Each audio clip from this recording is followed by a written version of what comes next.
who's watching this. It's a very impromptu kind of discussion. Me and my friend Oshas were having a chat, just there about video games, as we normally do. And, he was saying some things, and I thought, might as well just go live. And if anybody wants to chit chat, anyone wants to comment, um, let them comment. So here we are. But the topic was, or the question was, when did video games peak? When did, because as Ushers believes that video games just are not the same anymore. They're in a worse state than they were back, as opposed to the previous generations, maybe the fifth generation, sixth generation, seventh generation. And he was explaining why he thinks that way. So Ushers, take it away. Tell us why you think gaming is. I mean, I don't want to take you out of context, so you just explain what you think. So again, I think when we say peaked, we're talking about a specific not genre, because genre talks to the type of video game. We're talking about a specific segment of video gaming that's peaked. I'm talking specifically about AAA gaming, specifically console AAA gaming. And I believe that peaked around the 360 era and the PS3 era, because the moment you introduced, or the internet became a huge part of how the whole ecosystems, or these ecosystems work, what then happened is then that all the other stuff around the actual game became a focus in terms of monetization. When companies discovered that they could monetize other aspects of games, it changed the way that they design games. And I feel that it took away from the more creative ways that they used to make games. If you look at, like, for instance, the diversity, I think the most diverse era ever is that Xbox, GameCube, Dreamcast, what was it, PS2 era. There were so many different games across the board, and we didn't make a distinction between AAA or AA. It was just games, good games being made, very diverse versions of games, experimental, budgets were far lower, but we got such interesting and varied amount of games in genres. We even had, like, Capcom was experimenting with games that were in between genres. And after the 360 era, everything just became so standardized that, you could literally put everything in these 3 boxes, where before there was like 10 boxes, now we have like 3 boxes. And I think an analogy to explain where I'm at is that everything is more refined, everything is much more fine-tuned. It's like, for instance, the best example I can give, or the best analogy I can give, is Rockstar. Rockstar during the PS2 era made like 10 different franchises. And I think it was more than that. It could go up to 15. 15 different franchises. So you got a ton of releases. You got like 25 Rockstar games during the PS5 era. Then you come to the 360 era and everything after that, and then Rockstar just gives you 2 games. Red Dead Redemption and GTA.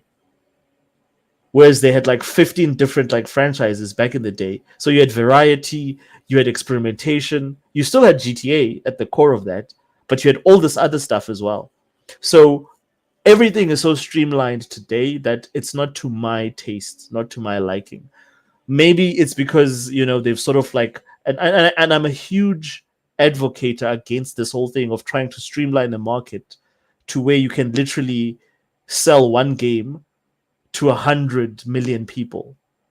To me, I have issues with that, because of the fact that it means that that game has to be so refined that it has to be so broadly appealing that it will lose any sort of uniqueness.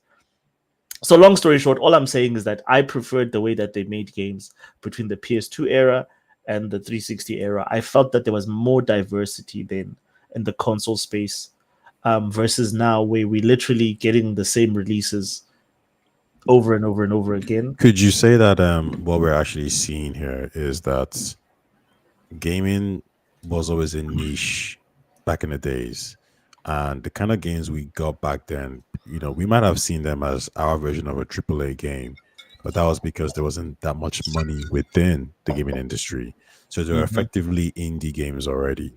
What then happens is when the budget increases, some of these games then have to appeal to a wider audience to Mhm. justify that budget. You need to bring in more people. So, hey, listen, if you want your game to, if you're gonna ask me for a budget of 200 million, you need to bring in 60 million sales, for example, right? Mhm. Um, so these studios that we know of back in the days who used to make these games, this maybe these niche games that we would call them, but they weren't niche to us. Mhm. The problem is they've now moved on to the casual space, and we look at these guys and think to ourselves, what happened? Why did you change? Whereas Mhm. what they're really saying is, yeah, we've moved on, but that doesn't mean new developers didn't come through. Like right now, we're looking at Dispatch. That's a game that is very low key to make, and it has Mhm. 1 million sales. We're looking at Arc Raiders, right? We're looking at Split Fiction. These guys who make games for us, they still exist. It's just the previous guys, like the Square Enix, they've moved on into the more casual realm. So in that case, I guess you could say gaming hasn't really changed from a gaming point of view. You could say AAA games has changed, but I would maybe posit to you that you were always a double A kind of person.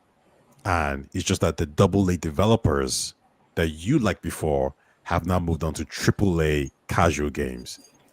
So you just need to refocus on the new developers that are taking that space that you like. So which era are you referring to me being a double A person? Because I think I've always been a triple A guy. Of all, like, if I've still got all my physical games and all the games that I cared about were the big games. Like my favorite games, if I look at my top five, for instance, for PS2, it's God of War, it's Final Fantasy 12. Then you can put, like, for instance, what's a good racing game that you can put? Oh yeah, it's Gran Turismo, San Andreas. Then it will be, of course, Metal Gear Solid 2. All those are AAA games from that Let era. me put it this way, yeah. As gaming grew, so for example, there was no such thing as probably a indie game back in the day, or maybe even a double A game, right? Everything to us was just a triple A game. But Yeah, no, yeah, that they didn't. The whole double, I think the whole AAA thing arrived around the Xbox 360 era. There was. and I think what I'm trying to say here is that Mhm. the space you occupied or you liked was probably just, it was triple A. But probably what's Yeah, happened now is the games that are coming out, they're not probably triple A. They're probably like quadruple A. They're trying to do different things. They're trying to grab all these consumers to come through. for AAA. So when you talk about an Assassin's Creed, like for example, yeah, look at Assassin's Creed Mirage, right? People say it's a double A game, but that's probably that game will probably be a triple A game back in the previous generation, correct? I mean, if anyone else made that game, it would be called a AAA game because they still spend a Hmm. significant amount of money on it, just not as much as on the bigger games that they make. Yeah, like I'm looking at like look at So the screen it's right now. We even have by Metro modern Prime. definition, it's a AAA game, Like right now we have Metro Prime. Like look at the graphics of this game, right? and It's they've got the annoying sidekick. Like, why the fuck? Why is Nintendo doing this? I I'm heard glad about it. actually, Yeah. because fuck Nintendo fans, because they're just turning this into Halo Infinite. Sorry, I heard about it, but what's funny? Like you could say it's to turn into Halo Infinite, but no matter what, it would be a superior version to that game, 100%. of course. I mean, like, Xbox can't make great games. Gosh, it's so bad, man. It's so shockingly bad. What's Um, bad? Xbox making Oh great games. I'm just no, saying. they can't. Like, it's like I was thinking about it, and you know what? The ironic thing is, I started playing Call of Duty, Black Ops 7, and the only thing that's annoying me now, I just tried to restart it. It did not save my progress, and I'd finished this level, and it's starting me over again. And there's other bullshit with the PC version of it. Sorry, just 1 second. I've just got a call coming through. I'll be with you now. Ne? Yeah, no worries. Take your time. Um, all right. So basically, when did video games peak? I think you've heard from Osha's what his thoughts on the situation is. Mine is a little bit different. I think around the 360 PS4 era is when there was nothing else we could do. If you think about it, from the NES all the way to the GameCube era, PS3 era, that was when we more or less peaked. That was when everything was known. Think about the controller setup. You're not seeing any changes in the controllers because we already know what kind of controllers we like. We know what we want. We have the two analog sticks, movement and looking around. We have the shoulder buttons. We have the clickable shoulder buttons as well. We have the controller layout is it is what it is. Like you're not gonna change it. You can't add motion controls to it. No one's gonna switch from using a standard controller to a motion control. You're not gonna add some kind of connector screen or VR headset for people to use. We already know exactly what we like and want. So everything is standardized, and I think the video games as well has also been standardized. There is no game that's gonna really do anything new that's going to shock you in any way, shape, or form. That just isn't really going to happen.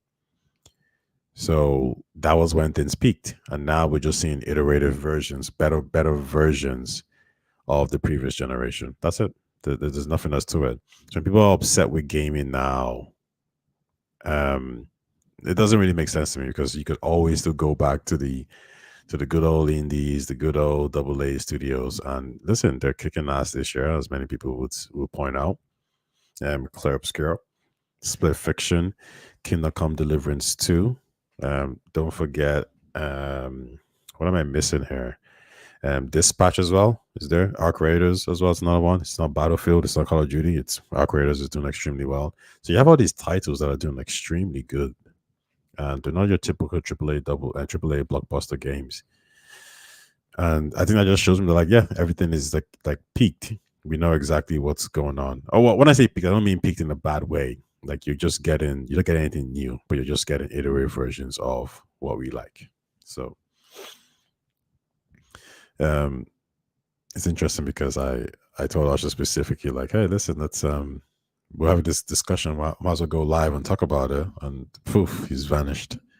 So, and as what you guys can see on the screen is Metro Prime, the third game, and I was a huge fan of the first game. I was like, it blew me away in so many ways. Such a good product. The second one, I didn't get a chance to finish it, Metro Prime Echoes. But then I moved on to Corruption. I didn't like the motion controls in Corruption. I actually hated it. They didn't make sense to me. This one, I'm not too sure. It seems like you could still lock on and you can, look as well, and yeah, it seems like you could still look around and decide. Okay, it looks okay anyway, but that the lock on system was probably not as what's what I'm looking for. That was intuitive because it kind of feels cheap. You just press a button and you can start shooting the enemy. I actually really like that for some reason. I think the difficulty can be done when it comes to spacing, when to switch visors, when to use different weapons. So I'm interested to see how Nintendo does it here. But it seems like you can. It's like it's probably going to be like a typical standard shooting game. But it's a platform. I mean, this guy. I think let me play him because people are complaining that this like it talks so much. I thought it was going to be an AI in Samus's head, but it seems like it's not. I can't wait to see play out. With that, Miles and Samus agreed to be partners, sharing data with each other now that the comms are working. And Miles stayed behind as Samus returned to the desert area we still know so little about, and my time swiftly came to an end. So, how big of a role will chatty companions play in the full adventure? It's hard to say. The fact that the game over screen told me a Federation trooper was killed in battle rather than that Miles was killed in battle, coupled with the fact that the Federation page of the logbook had several blank entries to fill out after I scanned Miles, tells me that each major area of Prime 4 will likely have. To be honest, as much as I liked the fact that Prime was, it did this whole isolation thing, I'm not gonna lie, I do like the idea of being able to talk to different people and to interact. I think communication and character development with different characters always helps a game because it makes you feel a little bit more invested in the game, at least for me. So I'm looking forward to interacting. Well, obviously, listen, if the story doesn't make sense, if the character development sucks, if there's issues, then it's just not going to work. It's never going to work. But we'll see. I hope something good comes from it. All right, back. Sorry about that. Just land. Lord, apparently there's going to be some heavy rains. Mm-hmm. There's some stuff that needs to be sorted in the yard. But anyways, I'll do that later. So anyways, what was I saying? You were saying how much you're looking forward to the Steam machine. Yes and no. Like for me, it's an exciting product. I just feel that, like, for me, I'm so into PC unless I need something else under the TV, which I doubt. Like, I think I'm good with the Series X for a long time. I don't think technology is going to change much. But yeah, like I'm excited to see how it's received by the target audience. Hold on if a second. I want to play this for a bit. I want to see if it's there. The Steam machine using the Steam controller, and let me tell you something, that thing is really cool. I like it a lot. Yeah, look at that thing. It's I even say in my preview video that I was like, hey, look, I think the Steam controller doesn't look great aesthetically, but I hate it. Yeah, it looks terrible. It's horrible. Like, there's so many things. I said this to you, Doug. There's so many things that they could have done. Like, for instance, and the thing that fucks it up is those two big square blocks. They could have made those things round. They could have made them in like the symmetry of those things in a way that it fits the ergonomics. Now they just these two big blocks that just stand out. Look, it fits nicely in the hand, but it looks horrible. Yeah, I think it's one of those ones where I'm not actually against it, because I feel like, funny enough, like, you're gonna laugh when I say this again, but I think the market has matured to the extent where that Valve can say, no, this is what it needs to be, right? Like, we don't need to do anything else. Like, this is what the gamers might want, because we think these two blocks here are gonna be good for PC gamers, and that's what they need. Like, I remember I told you I had the Razer Kishi. I got it because it looked sexy, it looked good, it was fantastic. Mhm. And hold on.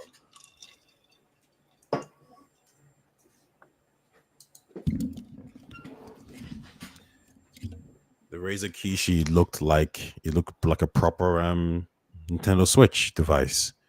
So I got it and I was playing it, and after playing it for a little bit, it's just like, oh man, this thing is quite uncomfortable. Like, it's not that great, And then in the end, I was thinking, okay, let me get another one. Like, I just couldn't find the right setup. Then I eventually got this. This is an uglier device. Like, look at these things popping down. It just looks weird. But I promise you, when you stick your phone into it, Is that a game, sir? That's a game, sir. Yeah. Yeah, I've also got, like, I'm using a GameSir controller right now. Yeah, like but these ones, like, it literally turns your phone into like a proper, like, Switch 2.0, whatever you want to call it. Like, it's just so much better.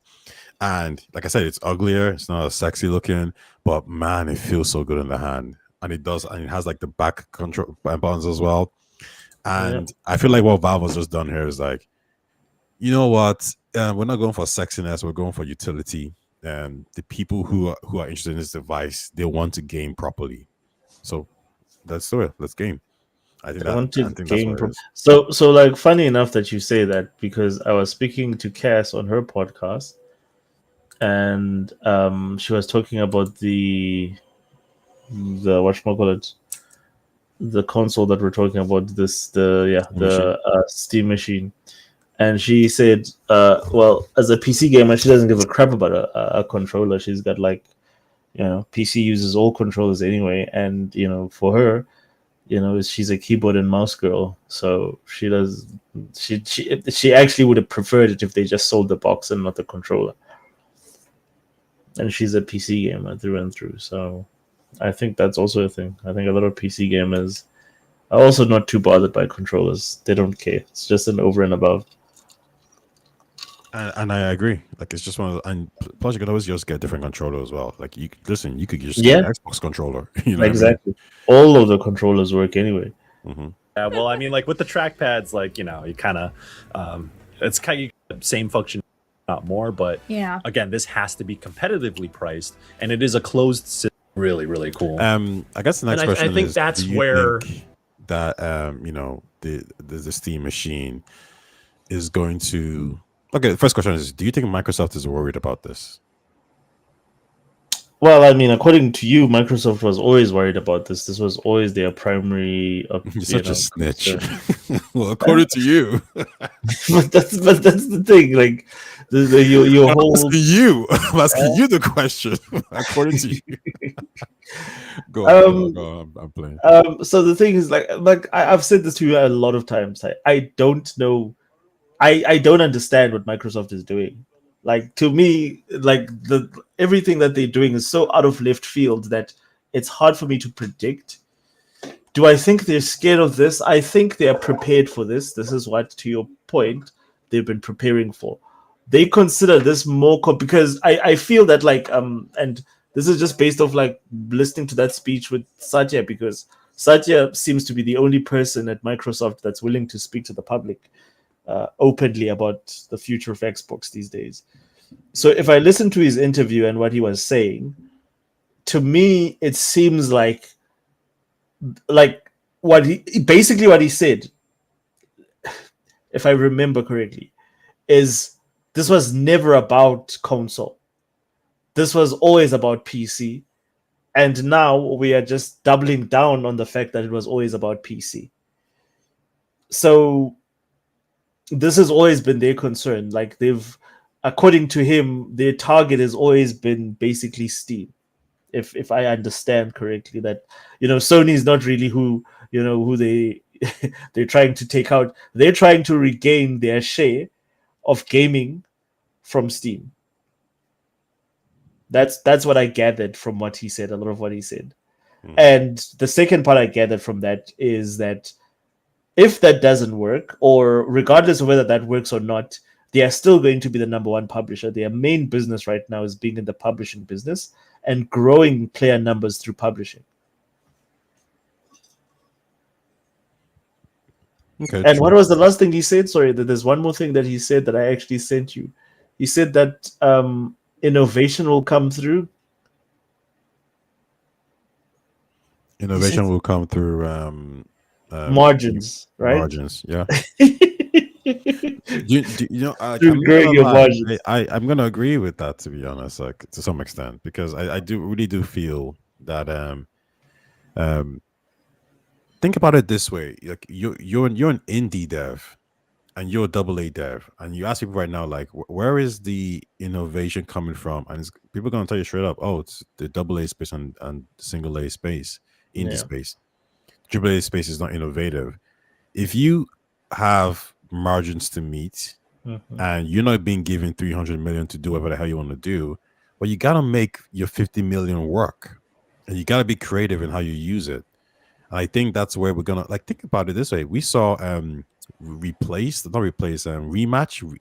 the football game, 1 million sales. We've seen Dispatch, another creative looking game, 1 million sales. We've seen Arc Raiders, which is a little bit different from the typical hardcore Arc Raiders, 3 million sales. We've seen Kingdom Come Deliverance 2. I saw how those guys were making the game, millions in sales. I keep seeing these Club Scare. Like, you have to, who knows if they were being given 200 or 300 million to make Club Scare, maybe they don't come up with the exactly, because the creative part there's also that shock of like too much. When you're over-resourced, you also almost like get shell-shocked because of the fact that now you can't make decisions because you're afraid to fail. When the budgets are lower, the expectations are lower, and you take more risks, and you sort of focus more on creativity versus the pressure. It's the same thing that happened to Xbox. The moment they went from being a $7 billion business to a 78 billion, 80 billion business, then it became a problem. Yeah.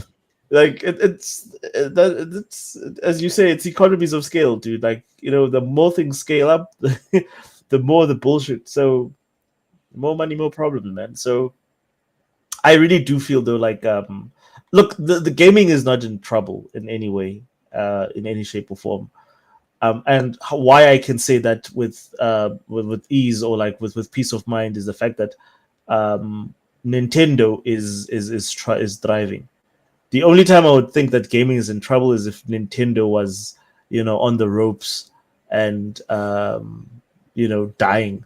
The fact that Nintendo is more popular and makes more money than they've ever made before, it tells me that gaming is more healthy than it would ever be.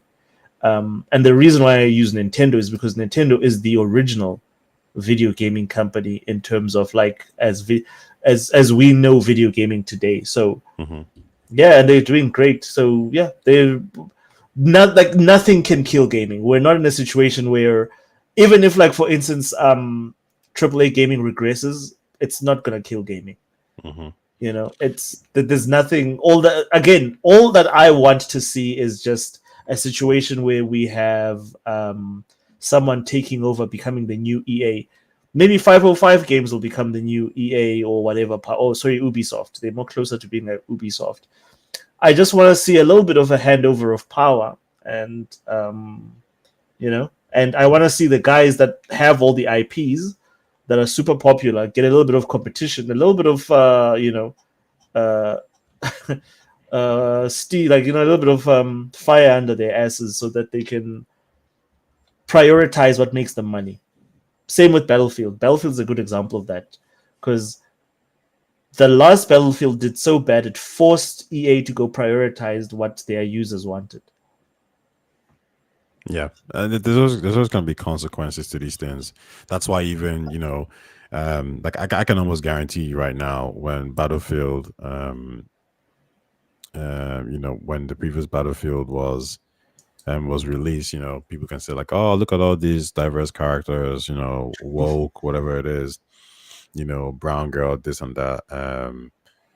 But that wasn't the last Battlefield, though. That's not what tanked the last Battlefield. That was the one from before that. That was Battlefield 4, where they had all the diverse characters. Battlefield 2042 had no diversity. The problem with Battlefield 2042 was the mechanics. They transformed it into a hero shooter, which it's not. So they made it like Fortnite, where they took away I think they took away classes to give you like different heroes, and yes, it's fucking battle, because they're so niche that market of gamer is so niche that they're so specific about what they like. You change something like that, you need to be you need to have tested it thoroughly. Mm-hmm. That's what killed. Like the one with the diversity did not kill Battlefield. It still did okay. Well, I think what I'm trying to say here is that people, I could imagine if that Battlefield was released in this year. Mm-hmm. Or not this year, maybe 2 years ago, the response would have been, woke game craps as well, right? It was kind of me more attributing that people will look at, let me not get into it, because I don't want to feel like I'm fighting you every fucking time, because I'm like, no, it's cool. Because Usher's sins have been forgiven, Why? What's sins have been forgiven? Everyone has forgiven him for his betrayal of his people. Betrayal, joining the ranks of the anti-woke people mob, there's things I remember, I was looking, like when you were saying some of these things online, I was like, Father, forgive him. He does not know what he's saying. They do not know what they are doing. Wait, what things? Like, are you talking about like woke or anti-woke? All your anti-woke rhetoric, or your nonsense. Yeah, well, I mean, but look at my stance now. Who am I anti? I'm anti all the weirdo conservatives. Like, I'm anti whoever I feel is going against the game. My only loyalty is to the gamers and the gaming community. I will always defend gamers, whether they are right wing, left wing. I will always defend them if their cause is just. I will always defend them against corpos. I will always defend them against journos. I'm a gamer first. Before everything else, before my allegiance is to gamers first. The only time I cannot defend gamers is when they start saying stupid shit over and over and again. Like, for instance, if your channel is just dedicated just to hating shit. Like, bro, so everything, your entire identity is about hating other people. Like, you never talk about the shit that you like. Those are not gamers, to your point. Those are grifters. But gamers, like a lot of the guys that you sort of hate on sometimes, the guys that are like very much pro console wars and whatever, same with Luke, that I will defend those guys because I understand those guys' passion. And especially against journos and corpos. That is, if you want to understand me, that's a summation of everything I do within this space. Is I'm pro gamer first. That's my allegiance. Yeah, you're pro gamer. Sorry. Pro core gamer. I'm from the core guys, not the casuals and the tourists. I'm core gamer, pro core gamer first. I will defend any core gamer. What I think you're core gamer, but I think here's what I'll say. I think the problem here is that the core gamers tend to misunderstand the situation, or they tend to take fights and battles that they don't need to, that doesn't concern them. And then that's when there's a clash. Like if you like when you were talking about Dragon Age, I don't think me and you ever really butted heads with Dragon Age too much, because I was like, yeah, I could see how a core gamer isn't a fan of this. Like they hate what's going on because they feel like Dragon Age has changed, and I can see how people can comment. The issue is when Dragon Age has changed, and I would only comment or reference people who are actually Dragon Age fans who have an issue with it. So if Maddie plays, or someone like that wants to comment about Dragon Age and say, yo, it feels weird, I don't like this thing, whatever it is, I would say, yeah, respect, let's do it. But as soon as I see grifting, people who ain't fans coming in and talking, I'm never quoting them. I'm never using them as a point of reference, because we're not the same. I agree. I'm a huge fan of the product, and you're not gonna jump on my anger, disdain, to then push a narrative. One thing I always say is this: when you have a movement, and when you have people come into the movement that have nefarious reasons or nefarious thoughts towards your movement, you need to get rid of them straight away, and you need to kind of disown them, or separate yourself. It's what I tell the guys. That's why I loved it when The Witcher was announced, and Ciri was the main protagonist, and then you had this large influx of people coming in, literally saying like, yo, what's going on? And it's like, bro, you just created an account like 2 weeks ago, or like yesterday, or you never commented here before, all of a sudden now you're here, like what's going on? And these are the frauds. And even the same thing happened with Assassin's Creed. They had to lock down the page, because what happened was all these new accounts was coming in from people who these people never played the game. They weren't even huge fans of the game, and they just came and they were saying stuff like, you should be angry. It's like, I should be what? Why should I be angry? And they're like, you should be angry that they're doing this. And it's like, bro, I'm angry because they took away the parkour, it's not as good. They took away the wall jump, they took away this, they took away that, but they took away all these things. But you're telling me to be angry because there's a black guy in the game? Like, you're clearly not a fan, because the fans care about the actual core mechanics of the game. They care about the fact that like the main story in the present day has been ignored. They care about the fact that like, I think that's a good thing. That story was whack. Then again, I'm not in I own almost all Assassin's Creed games, but I've literally probably finished the third. So I'm not a true fan. But I think that whole thing with Desmond, I actually didn't like Desmond. I thought he was a fucking waste of time. But that's just me, and that's why I've never called myself an Assassin's Creed fan. I've told you that the Assassin's Creed games that I like are the ones that the hardcore fans hate.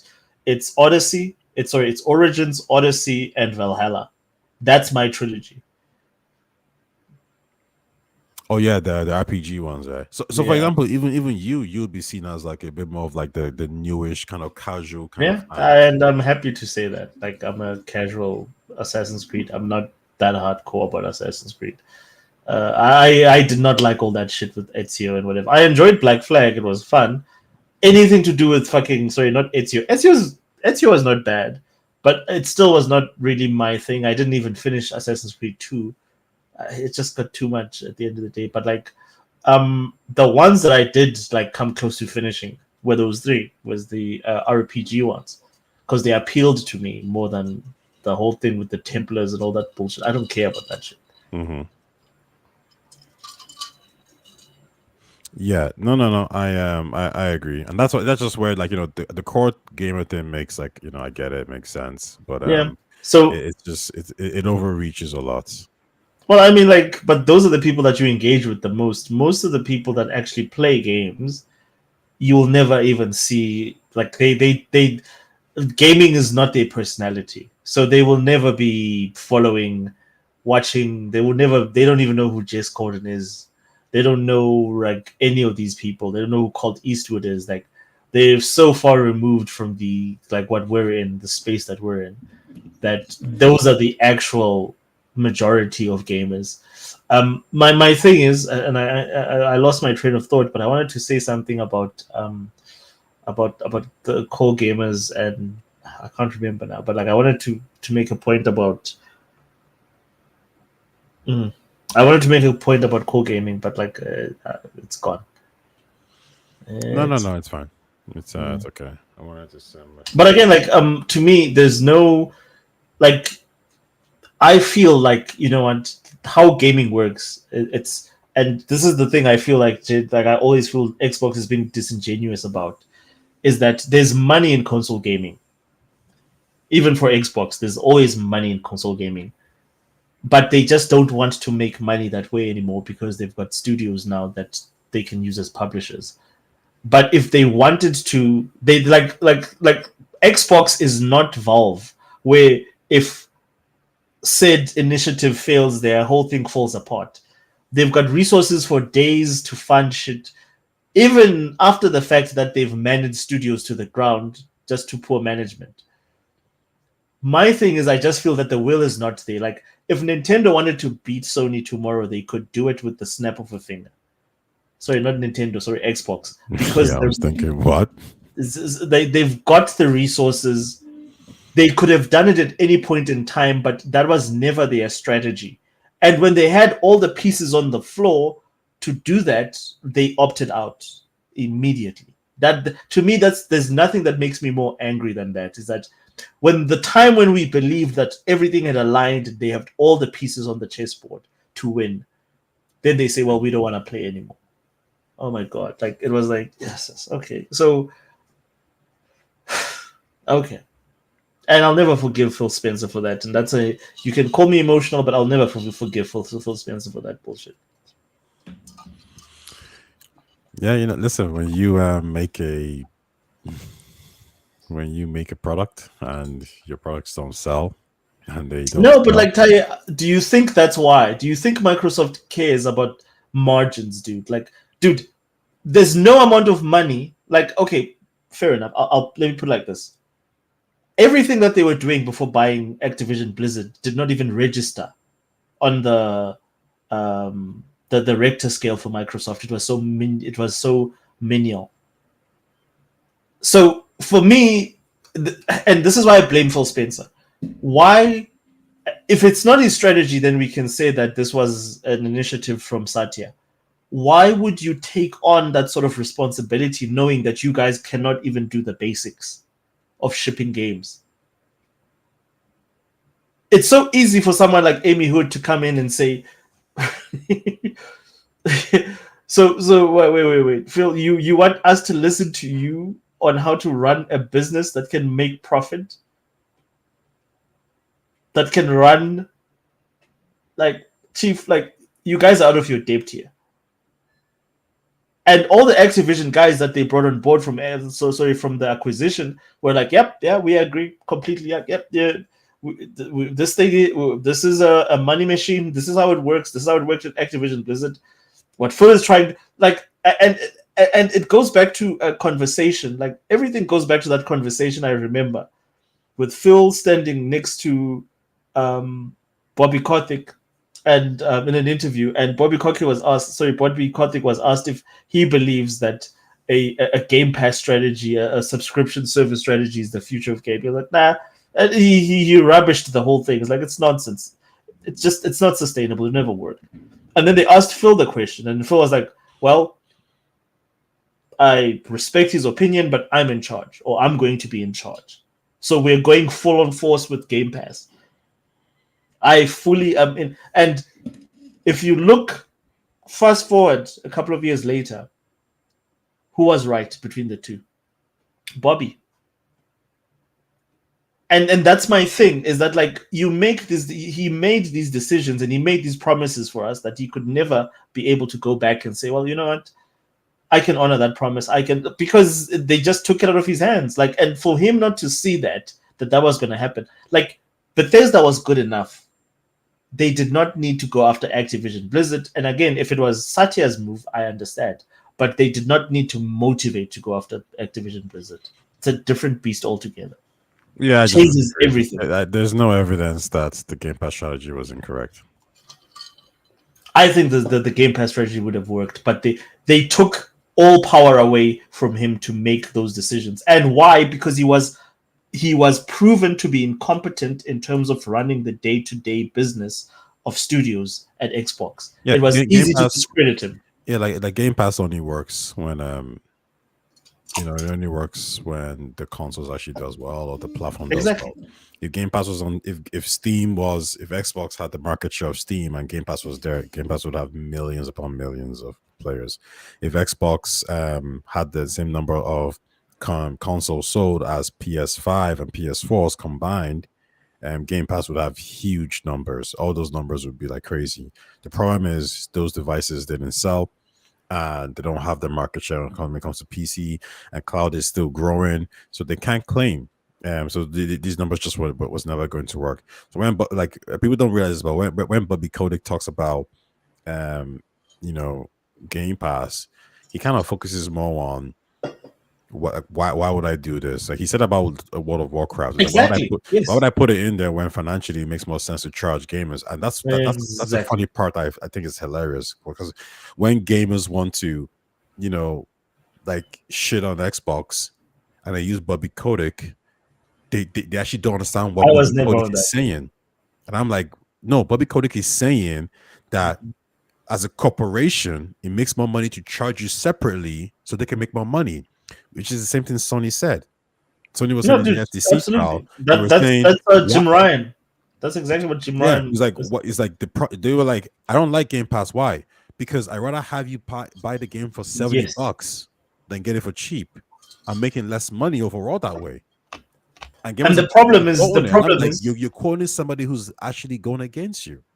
Absolutely. So the problem with the subscriptions, Tai, like as much as subscriptions seem attractive, it forces you to get into a long-term relationship with your client or your customer base. Whereas if a person buys a game once off, they get what they want and you're done. The moment we have to get into a relationship, and this is what Xbox wanted, they wanted to court their players so that they can get into a relationship with them. Even though they're not talking to us now because they fucked up and they don't want to apologize and say, yeah, we fucked up. But their whole business model that they were purporting up until this point is a business model that says, well, we need to get into a long-term relationship with you. When you sell games once off $70, well, you didn't like the product, sorry, you won't buy our next product. Good, then we're done. They created that whole expectation. They even like the way that they communicated, they made themselves this like good guy, gamer. Yeah, we're all about gamers and whatever. Not knowing that like at some point in time, you're going to have to tighten up the screws and squeeze those people for every cent that they have. Like, it's just, I don't know, dude. Like, and you know what? The biggest group of people that Phil Spencer failed is everybody that worked at Xbox, because of the fact that, to your point, this kumbaya attitude or this kumbaya atmosphere that he created, telling people they could take their time to develop games, like, no, don't worry about that. It'll be ready when it's ready. Huh? How did that work out for you? Yeah, that's coming to. He fucked all those people. He really fucked all those people in those studios. Yeah, no, I agree. That's the worst part of it, because imagine like if you had a better management at not the Nextel, sorry, better management at Perfect Dark, the Coalition.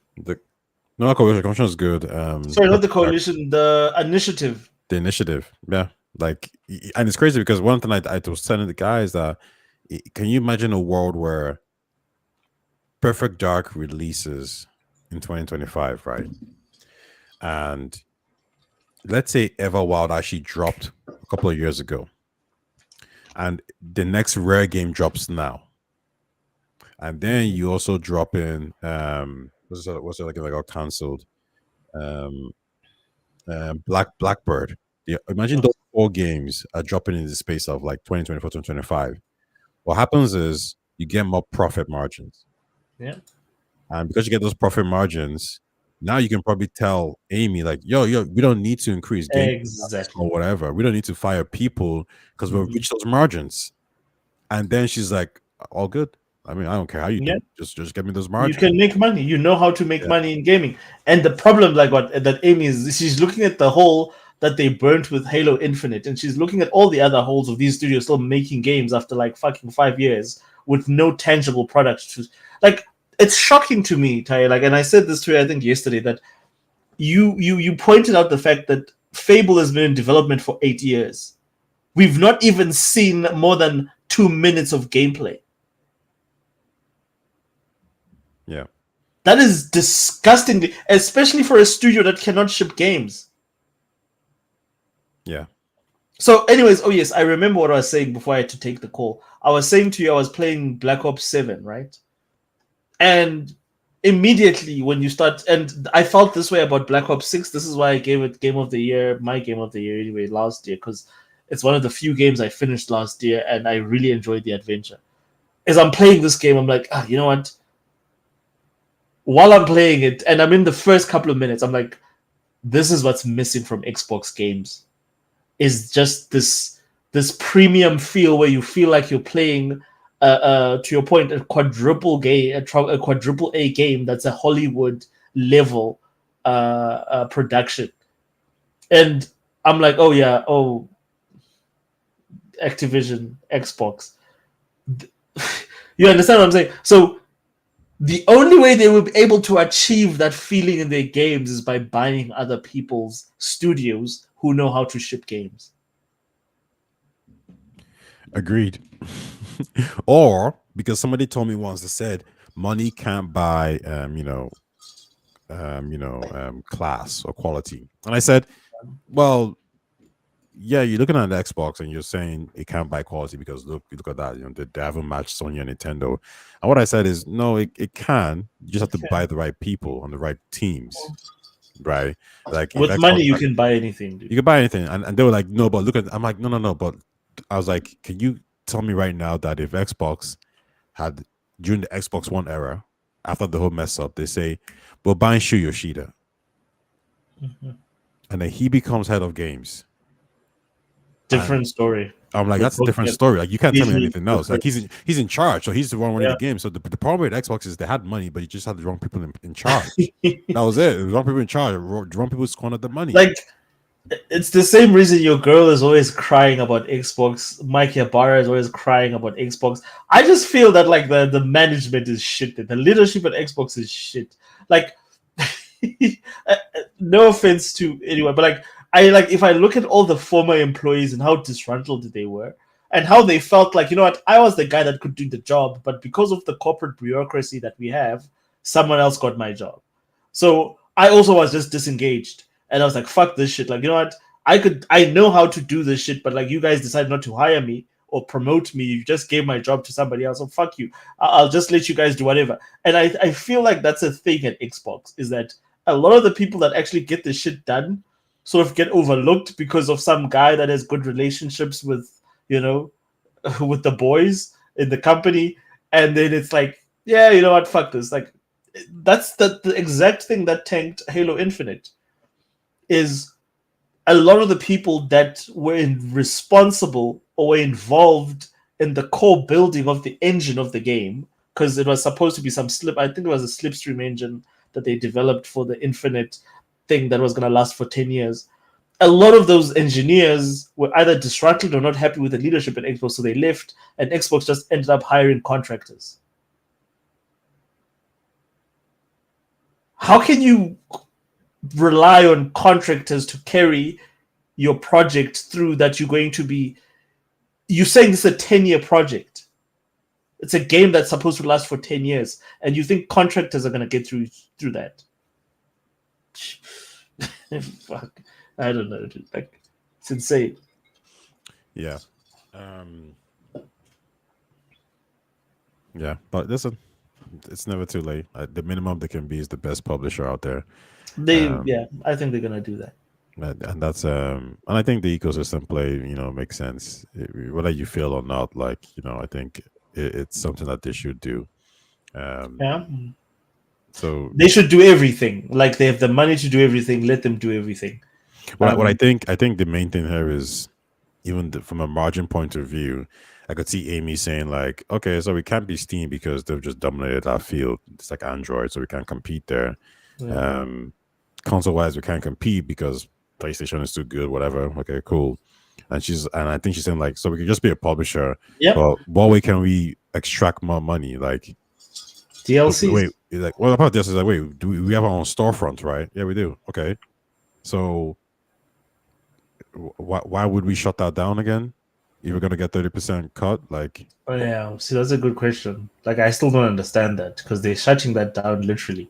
They're no, doing no. away with that 30% cut. Oh, you mean for the console side of things? Yeah, So I think because like, isn't the PC version cheaper? yeah, it is. Yeah, it is Far cheaper. cheaper. Yeah, it is.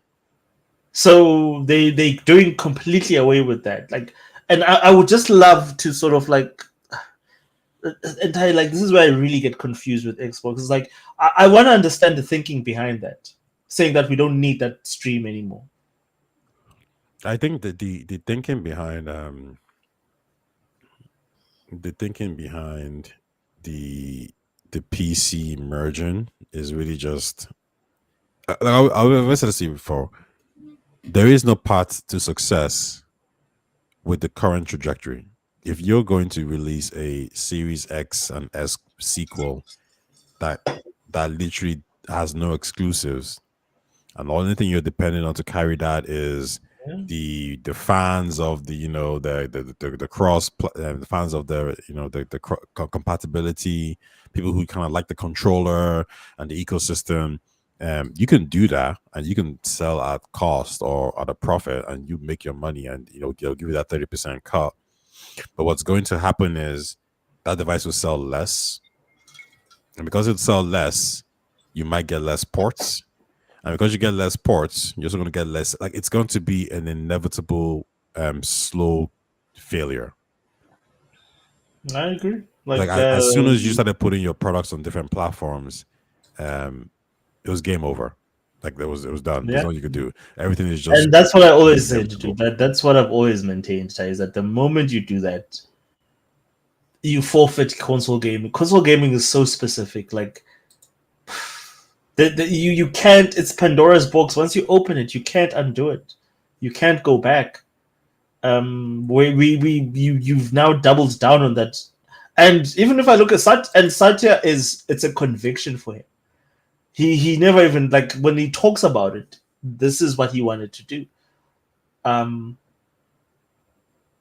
Yeah, so this is where we are, dude. This is what it is. It is what it is. And however, if you create a device that is a hybrid, and that hybrid now doesn't have online play for $60 a year or $70, whatever it is, that hybrid can play PC games and play your competitors' games on it.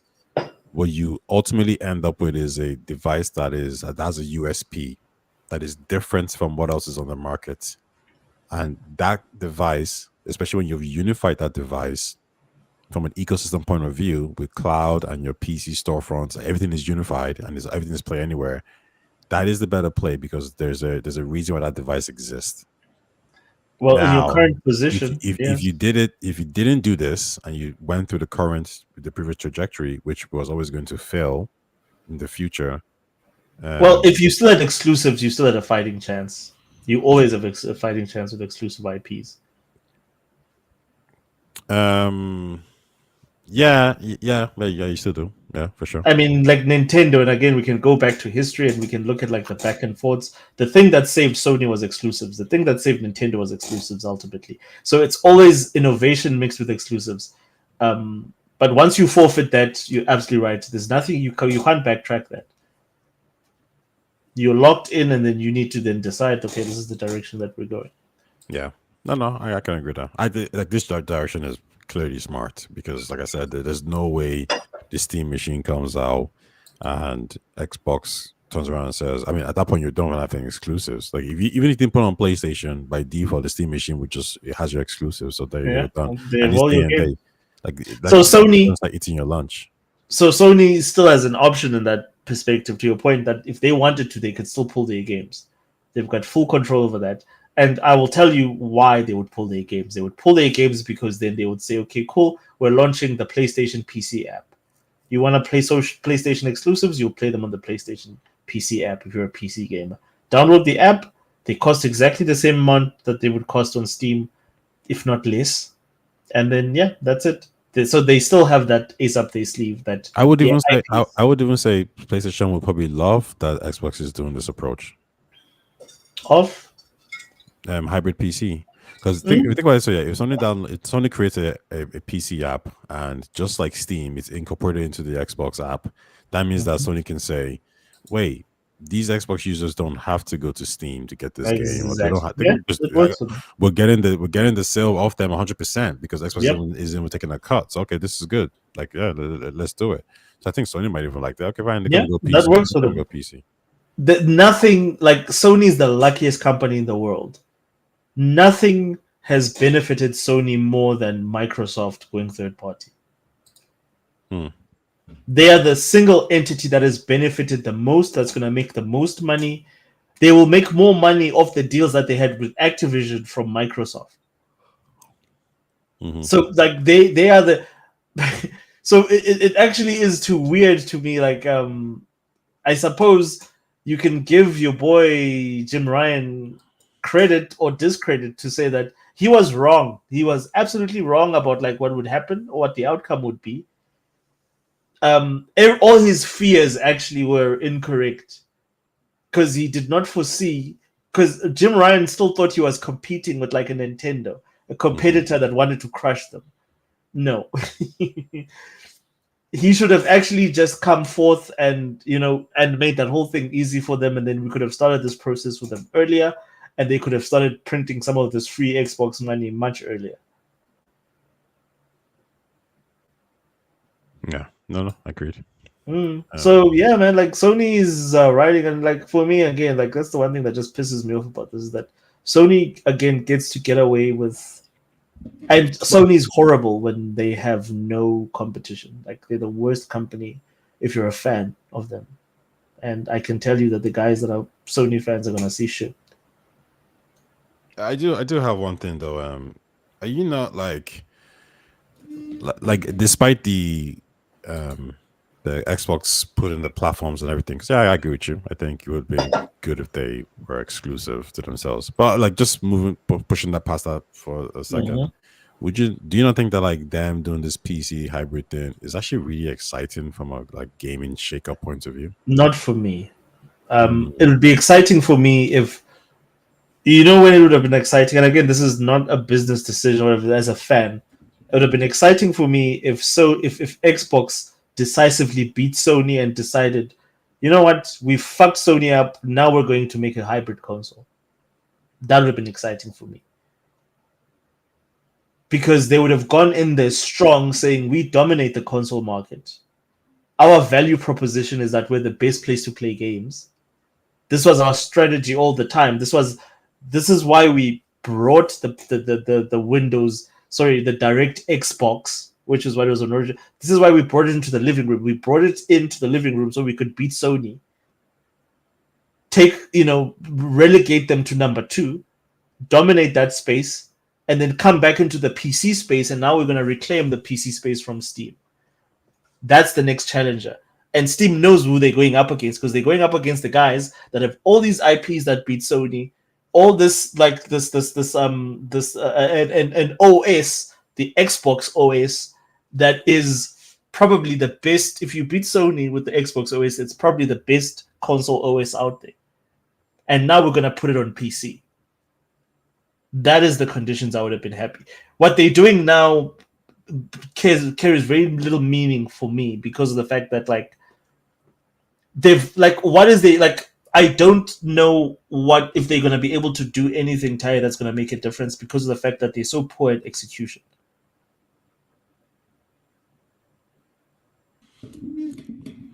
Okay. As much as from the part of it doesn't benefit you, I would say this: like the Nintendo Switch as well didn't do anything for me. I was never going to use that device as a handheld. Like I don't care about it.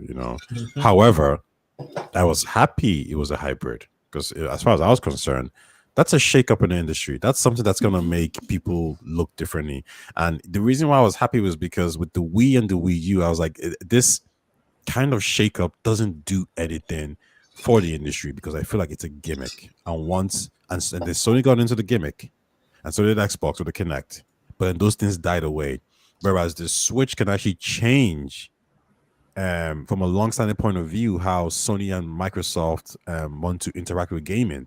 And that's why you see Sony say, you know what, the DS did well, the 3DS kind of did less than what Nintendo expected, but then the Switch is doing really something crazy, and Japan really seems to be into the handhelds. Maybe we should get into the handheld space again. Like no gimmicks, no games, sell it at cost or at a profit, and I think that's good. Then Steam Deck came through as well and said, "Yeah, let's do a handheld." Okay, cool. Now we're going to see more Steam Deck 2, Steam Deck 3. Then we see next ROG Ally make their own versions. Then we're going to see Xbox eventually drop a handheld as well. Like, those are changes to me that would actually impact the industry. We see Xbox do Play Anywhere, and then we started seeing reports that, like, well, Sony wants to do kind of Play Anywhere with the handheld as well, and they want to maybe look into the PC side of things and start to like these are changes to me that are exciting. So even though they don't really affect, I mean, I think Play Anywhere does affect me, but like even though some of these things don't directly affect me, they're exciting to talk about because the industry is moving in a way that we're not used to. You know, like you know, I'm trying to play. I'm asking like ChatGPT, you know, what tablet can I get, because I just wanted to get a regular tablet, but then started to look into it and I forgot, like, oh, streaming is a little bit like as easy as streaming is, there's so many things you can do to make your setup better. And things like, you know, does your phone or does tablet have, you know, video encodec that makes it faster? You know, does your tablet or phone have 120 frames, which you kind of make the frame rate better? There's all these things that it just makes it superior. I remember because I used to, when I used to stream Stadia and GeForce, those all these things you could do. And I get excited with these kind of things, but like, you know, back then when I was a kid, there was no remote play, there was no, you know, mobile gaming, none of these things existed. So yeah, I think it's exciting. So when I look at what Xbox is doing, I'm like, yes, do something, because if Xbox wasn't doing anything, I'll just get the same thing from Sony again, a new console. And like I said, right now we're in a position where these devices have capped off. You're not going to get any crazy new stories. You're only going to get iterations of better stories and better gameplays. That's kind of it. Arc Raiders, Clear Obscure, Kingdom Deliverance 2, like, they're not doing anything crazy new, but they're just telling the stories or they're presenting it in a much better package. So, the only thing I disagree with you there is the fact that, like, Sony is worse off now than they were with Xbox as a competitor. You're going to get, and for me, for console gaming specifically, console gaming gets better when Sony has competition. When they feel threatened, they will make the best games that you've ever. They will go out of their way to get the best. They're very aggressive. The Sony that you have now is not going to give you anything. Like, and that's my only problem is that, like, yeah, well, you know what? I'm glad that Xbox is trying to innovate and they're doing all these things. That's great, but Xbox doesn't care about console gaming. They want to do PC. Which is why I'm glad. When you say they're not going to do anything, like, what do you mean exactly? Okay, no, they, like, what have they done for their people lately? I mean, the meme, the funny meme is the fact that Sony has had 2 games out this year. Xbox has published, like, what, 8 games? The only problem is that those 2 games that Sony has are exclusives to Sony, and the 8 games that Xbox has are available for everyone. They're not going to do anything for their fans. You're not going to get the sort of output you got with the PS4. They're going to give you the bare minimum. Even case in point, what happened with the Horizon. They don't even to explain themselves for that shit because they don't owe you anything. You've got nowhere else to go. Where are you going to go to? Who are you going to turn to? Can't boycott them in any way with your wallet. You're a console peasant. You stick to this. Is Sony's the best you have. That's the only option you have. And that's what I'm saying, is that you're gonna get nothing from them as a fan. As a hardcore Sony fan, your favorite, the iterations of your next favorite game are gonna come in like 5 years whenever they feel like making them, because there's no pressure on them to deliver anything whatsoever. I think when we talk about Sony like this, what we're talking about is actually video games, right? So yeah, No, So PlayStation. I'm talking specifically about yeah, PlayStation. sorry, when we talk about PlayStation, we talk about video games in specific. Yeah. And I think what we're gonna see here is Sony is still needs to be competitive from a video game store, from a video game point of view. They still need Spider-Man and Wolverine, Venom, and The Last of Us 3, Intergalactica. They need all these games to sell well and to give profit margins. So they'll have Of to be course. competitive in that sense because at the end of the day, they are still competing with the third-party developers and publishers out there. So Which from, is from a nothing game, for them because of the fact that it's their platform.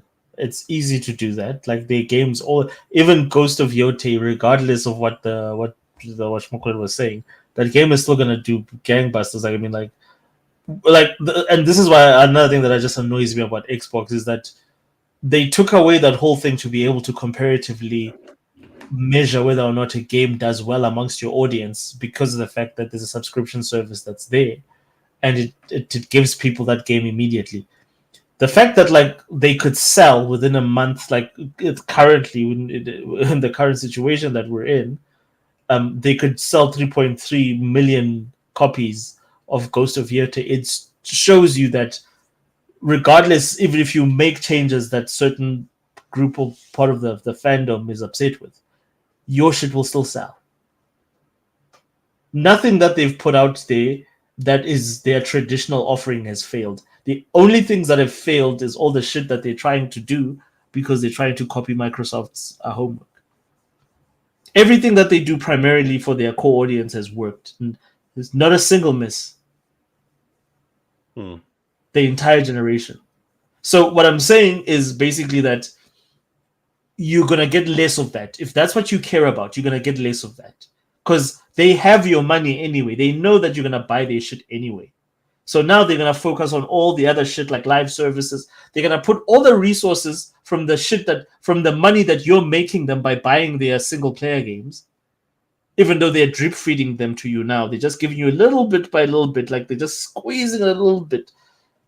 They're still going to pay for all the other multiplayer shit that they're going to put on the platform. That has nothing to do with you. That is why I say if you're a hardcore Sony fan, the worst thing that you ever did in your life was hate on Xbox.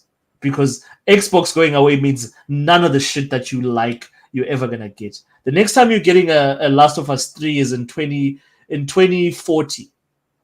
You fuck it. You're never going to see that shit again. You will see it when Sony thinks they need to give it to you. Most of their money, as you've said, Ty, they make it off third parties anyway. The first party strategy was a survival strategy to muscle out a company that could buy more third parties than you. That company is no longer a threat. They don't need to give you anything.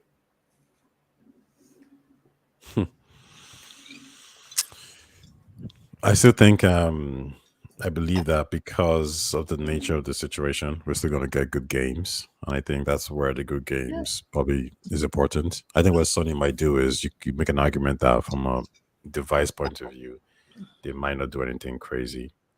I think that's a fair point to make. So however, my point, go on. sorry, go ahead. No, go No, I on. was going to say the only point I'm making, Ty, is that you're still going to get good games, but you're not going to get them at the cadence that you got them with the PS4 because there was a sense of urgency. You're not going to get 10 blockbusters I at would one push back and say that I think you will because Sony at the end of the day, they actually want these games to become out faster. Because but they haven't delivered them in the because same the cadence. longer a game stays in development, the more money it costs to make. I get that, but I'm saying you're not going to get that quality at the same cadence competitively. Like they can look at that this generation. They've produced a fraction of the games from their first party that they produced for the PS4. Look at like the sort of games that have been made between the PS4 and the PS5. There's not a drastic movement in terms of like the budgets and whatever. There's not a drastic change in terms of like, the budgets. You sort of working more or less with the same framework in terms of budgets, in terms of how big the games are. Yes, the technology is more expensive. Yes, so you're going to have to spend a little bit more. But the number of the amount of AAA games from their studios this generation versus previous generation is literally a third. All they've done is they've done the strategy that Microsoft was supposed to do because of the fact that they don't have any first party. They've But gone it's a third and though courted it's a third third due to parties. it's a third due to the fact that they needed to develop like these games are taking longer to develop. No, that I dispute that. Dispute So that. how come Insomniac released 3 next generation games? Double A. Spider-Man 2 is AA?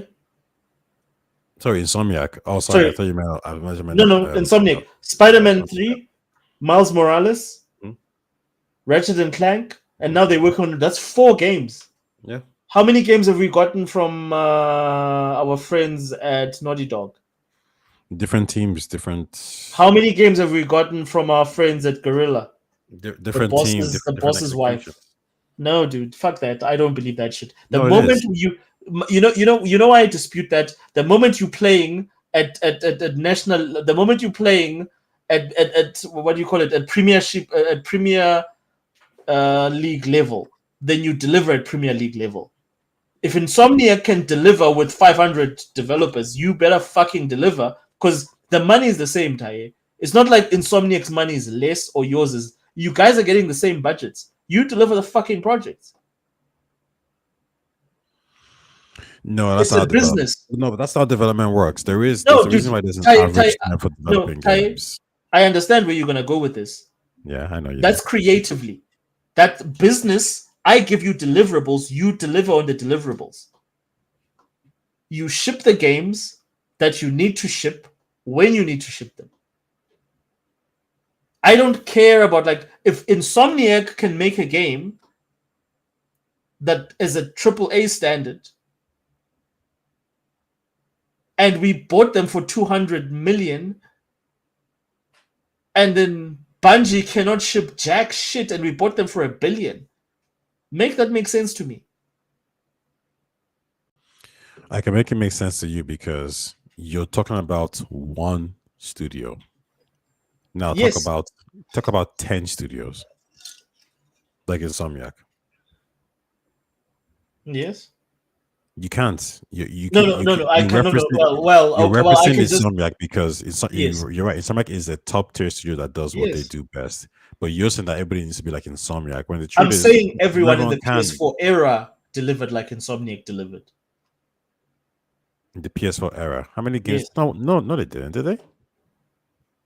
Go have a look. I don't think so. How? Go have a look at how many many studios games like each Sony studio delivered AAA, at least 3 AAA games. If you include things like, of course, like expansion packs and all that shit, they they all delivered like multiple games or projects for all of them. From the God of War games, all of those guys delivered multiple games. We're almost done with this generations, and some of these guys have shipped 1 game. Insomniac is shipped like is on their 4th game. Fuck you guys! Like you guys are not then you inefficient as a business. Like fuck you! Like how are you not able to ship games? We're using the same Decima engine.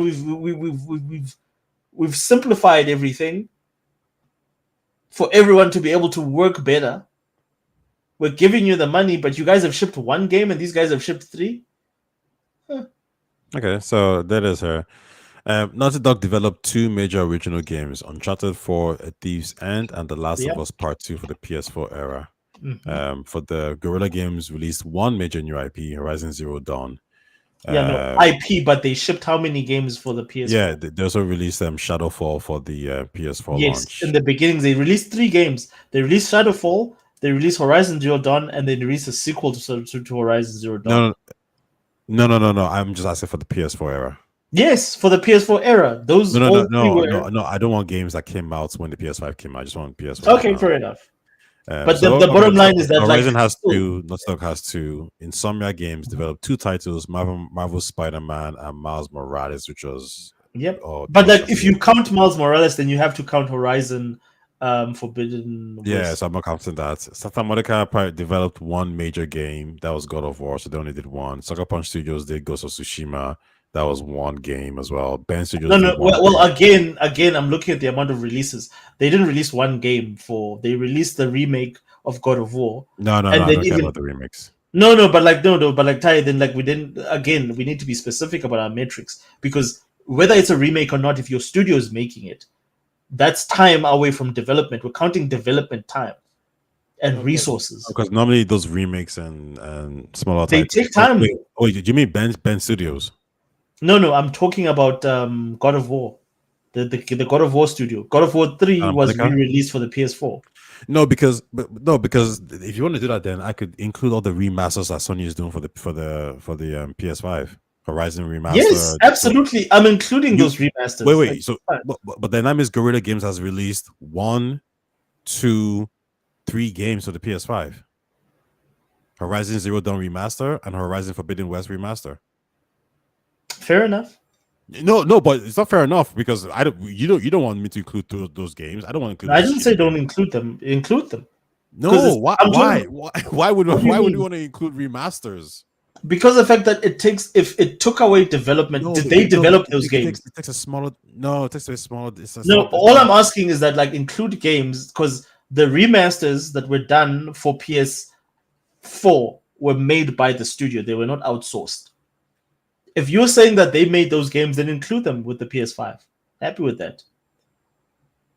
No, I'm not including those games. I'm not including the remasters. Okay. Or they developed by Naughty Dog. That's development time that Sony dedicated to it. I would include them. But all 3 of those games that they made, I would include them and say, okay, cool, they made 3 games. They remade their other 2 games. What is the other one that they made? I feel like if we start doing it this way, we're just kind of No, but the reason why I'm doing this way, Ty, is for resources, because we're talking about resources. We're talking about things that are taken away from you making a new game with your studio. And we're saying if Insomniac can make brand new games, because all it comes down to is manpower. You all have the same budgets. In any team, Ty, if everyone has the same budgets, they have the same sort of resources. What you do with your resources and your budgets is the decision from your leadership. But we cannot then say, well, Insomniac gets a pass, or well, Insomniac is just better at doing things, even though it's not fair on Insomniac. Why does Insomniac have to carry the bulk of Sony's? What special treatment is Insomniac getting versus all these other studios that they can ship games and these other studios can't ship games? But it's not an average thing though. If you were to point to Insomniac and 10 other studios that were shipping 4 games this gen, then I was okay, fine. Then everyone else is really falling below. But you haven't. You just mentioned one studio. I've mentioned one studio that can deliver time. Yeah, but that means but it's not average then. No, but that's not how business works. Business, you don't aggregate based on your poorest performance. You aggregate based on your best performance. No, what I'm saying is some studios are just not built that way, and you could plan to improve. But for example, even when a small studio like this, Acon studio that did Dispatch, it's oh well, you guys should be making 4 games in the space of 7 years. It's no, we can't. So my point is, Ty, is that so what do you base that on? What do you base a studio's capability on? You base it on the average. Which is what? Average what? Employees, average budget that they get to make games? You base it on the output of what average studios generate. You can't base it on the average of their output. If their output is below average, so that means that you have to then cater for them. You have to bring everybody's average down so that you can meet their... Does that work in business? Business always averages up. If you are performing below... If my best guys are Insomniac and they're releasing 4 games a year, 4 games within a generation that are top quality and you can only give me 1, I have to closely look at that and say, well, is it worthwhile? Why can't I get another studio like Insomniac that can get me 4 games, spend less time getting me those 4 games?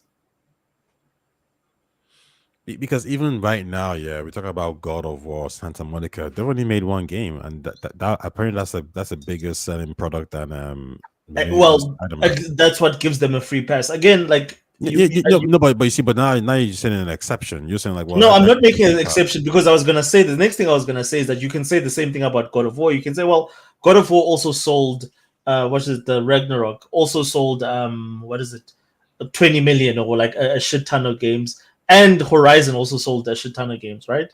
But my point is, in terms of the output from a fan perspective, from a consumer perspective, you are not gonna get the same output. Like again, we can sit and look at it from a corporate perspective to say, okay, cool, yeah. And again, like from a corporate perspective, I don't think any of this is acceptable. All of these, if Insomniac can ship 4 games, you guys can all ship fucking 4 games. If you have a problem with that, then go and talk to Insomniac and ask them how they shipped 4 games in one generation. Because we're using the same resources, you guys are budgeted the same. It's not like you are under budgeted. Some of you are actually budgeted way more than Insomniac is anyway.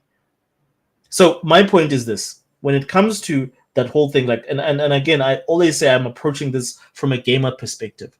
As a gamer, Sony was not gonna offer you, and it's got nothing to do with the they can tell you that it's got to do with, you know, the timelines in terms of how long it takes to make a game. Nintendo games probably take longer to make right now than they did in the previous generation with the Switch, but Nintendo will still ship more or less the same amount of games that you got with the Switch. But I'm saying to you that you're never going to get a situation with the PlayStation or with Sony where you're going to get the amount of releases that they gave you with the with the PS4 as with the PS5. Okay. Because if you look at Sucker Punch, before they shipped Ghost of Tsushima, they shipped 3 games. Is it 3 or 2 games? They shipped those infamous games, 2 infamous games for PS4. And who's this? Insomniac.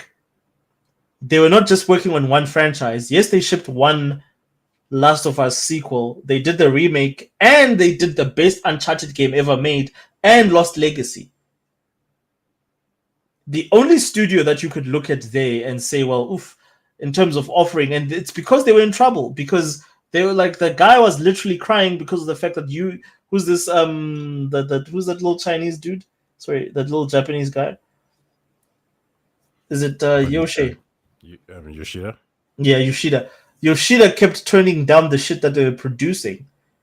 And they were working on 2 projects. The one project was cancelled because they were doing so badly. This is Santa Monica now. This is why Santa Monica sucked so much in the PS4 era. That God of War remake game was their make or break because they've been fucking up. There was a game that they were working on that Yoshida said, nah, fuck this game. This is some bullshit. You guys are going to cancel this. And then he rejected, I think, 2 proposals for the next God of War because they were not good enough. This is and this is testimony for the guy. What's his name? The lead developer. He was Jaffe. He worked with Jaffe. Cory Barlog. Mm-hmm. He cried when when Yoshida came in. Well, he didn't cry with Yoshida, but like he was literally holding fingers. He didn't think the concept, and I know you know the story. Yeah, I do. That they were literally holding fingers that Yoshida would accept the concept. So they were the poorest doing studio, and don't mind you, God of War was on the ropes. The last good God of War game was God of War 3, which they re-released. Vengeance didn't do well on the PS3, so they needed to reinvent the concept to make God of War popular again. They were the worst performing studio during that time. And for them to pull off God of War, the remake, and it took them that long, and Sony still supported them with their resources. But they're the only ones that literally offered 1 game in that generation, if you don't count the remake. Everybody else was just putting shit out. Everybody was putting, like, look at like, for instance, how Guerrilla Games went from Killzone to 2, or, well, you can talk about, like, well, they went to Horizon Zero Dawn and all its expansions and all that shit that it did. Like, everybody pivoted completely and did like amazing things. So all I'm saying is that you'll never get that sort of commitment from Sony again, ever. But that commitment is based on the fact that games were just easier to make as well back then. You reckon? Do you think so? Yeah, you think it's significantly? I think game development times have all increased significantly for everybody. Well, the only thing I can tell you is that, like, it depends what you're talking about. If you're talking about like Unreal Engine games, yes, they've taken more time. If you're talking about EA games, no, they've not become significantly harder to make. I think the critique that people have for like EA, like, okay, we can even do it this way. Let's see. if I was to ask right now, like let's say Hazel Light, how many years did it take to make their games? Hazel Light Studios are the guys who created Split Fiction. So A Way Out. Okay, I think each game, bro. It's giving me an average. So A Way Out took it took around 4 years to make. It Takes Two took 3 years to make, and Split Fiction took 4 years to make. Okay, so they kind of average around 3.5 to 4 years to make a game. All right, so I guess maybe they weren't the best example then. But gaming has. Okay, you know what? Let me not speak out of turn, because the information that I had before was that gaming took. Oh, sorry, someone's here. My bad. 8:38.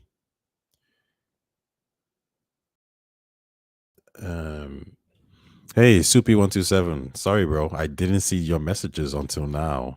For some reason, this app didn't show me. I don't know why. I was actually checking to see if anyone was talking, but there it is. You say that.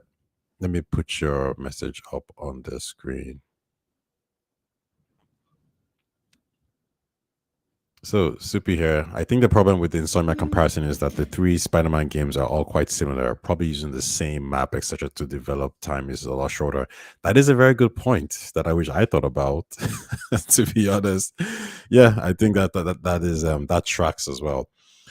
He says a better comparison is Rockstar on PlayStation 2, which shipped 3 GTA games along with other games such as Manhunt. They have produced nothing since Red Dead Redemption 2, which is just insane. Ushers, I don't know if you're hearing that, but I think that's a very good point that he's made right there. Spider-Man 2 is not the best, so I think you need to find another studio that can show me or prove that, hey, you know what? What Insomniac was doing was not extreme, and it's the norm, because it's not the norm. Yeah, but like that's the thing, Ty. Like, so if you're in a business, because again, we're not aggregating their performance based on whether or not they are the norm or the outlier. We're aggregating the business as you have a studio, or you have a bunch of people that are working for you, or a bunch of studios that report to you, and you have one studio that does exceptional work. In any business, are you not going to then say, well, if they can do that shit, why are you guys not giving me those results? No, because every studio is different. But like, do you think businesses think that way? That like, well, one is different, and so we should give them all. Do you think EA, when they give BioWare a budget and say, BioWare, make this game for us, they expect different results than what they expect from, like, for instance, give a budget to EA Canada, who make all the sports games, in terms of delivering on their bottom line? Yes, I do. I think what's happened here is you can make a comparison. You can look at some of your studios and then look at your other studios and say, why aren't you performing the exact same way? But you also need to understand that each studio has a different makeup entirely, and you shouldn't expect one studio to be able to replicate what another studio can do, especially because they might have different strengths and weaknesses. Okay, then, like, I think I'm not going to disagree with you. I just think that if I was in a business, for example, is that Ninja Theory, when they made Hellblade, they made that game very, very cheap. They were very good at making it very cheap, and even apparently, I'll give you an example. Yeah, Ghost of Yote. Do you know how much it's reported to have cost to make? Nope. Let me tell you right now. Remember, Ghost of Yote is a AAA game. Yeah, so Ghost of Yote. How much did it cost to make? 60 million. Okay, that's actually way less than what I thought it would cost. Yeah, Ghost of Yote probably cost less to make than Clear Obscure. So that makes sense to me. So you could justify, spending that much money. But my point is, in your stance, it was, well, if these guys over here are making 3 or 4 games in the space, 3 games in the space of a generation. Well, you could then say, yeah. well, not Santa Monica, sorry, Ghost of Yota guys, Sucker Punch. Why is it taking you, Yep. 5 years to make one game? And they say, yeah, but our games cost 60 million. Every game they make costs 100 So- million each. So like we're not built Fair enough. differently. We have different skill sets. So Yes, you but- can't force but what us did I into s- one direction. So what I say to you when I made the example originally, I said if we have similar budgets, right? If we have similar budgets, similar stuff allocations, similar technology, then it should not take you 5 years to make a product that another team does in 2 years. There's no business that would accept that. You say that there's a discrepancy in budget. These guys get money, so in other words, they get more resources, and then therefore they give more time to develop the product. I have no problem. But we are similarly resourced. That's what the problem I have, because in business it makes no sense. Why would you department that under delivers where another one over delivers? Mm-hmm.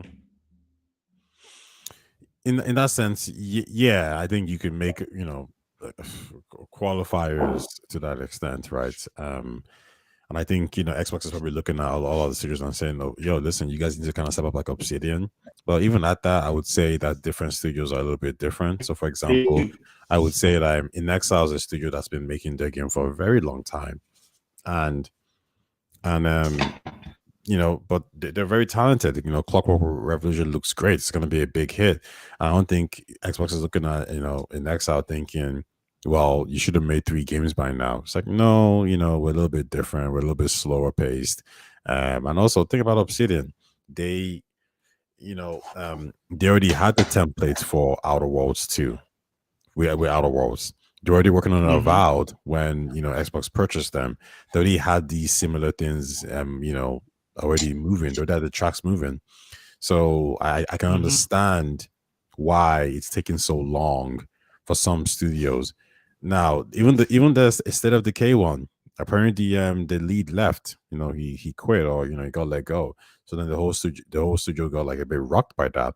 Like there's all these like little small things that kind of makes things difficult. Another example, Insomniac. A lot of the foundations of Spider-Man came from their previous game. All the running around, jumping, they just implemented that into Spider-Man, right? So imagine if they had to build that from scratch, then it would have taken maybe them an extra 1 year or 2 years. Well, the only I've got against you is that a lot of what Sony is doing is just all the games. Ragnarok was just a better iteration of the original. Same with all games that Naughty Dog. None of them have made different games, unless you talk about that intergalactic game that they're making now. All their games are just iterations of their previous game. Yeah. No. I understand. I think it's a lot. I think the question is. But anyways, no, I'm not disagreeing with. I'm not disagreeing with you. I'm just saying my approach. If I was an executive, I would really want to understand why. But again, I don't even think they could ask that question because there's not that much pressure on them to deliver. Whereas if they were losing or they're in a position where they had tight competition, that question would come up all the time. Like, these guys can produce 3 products for me and you can only produce 1.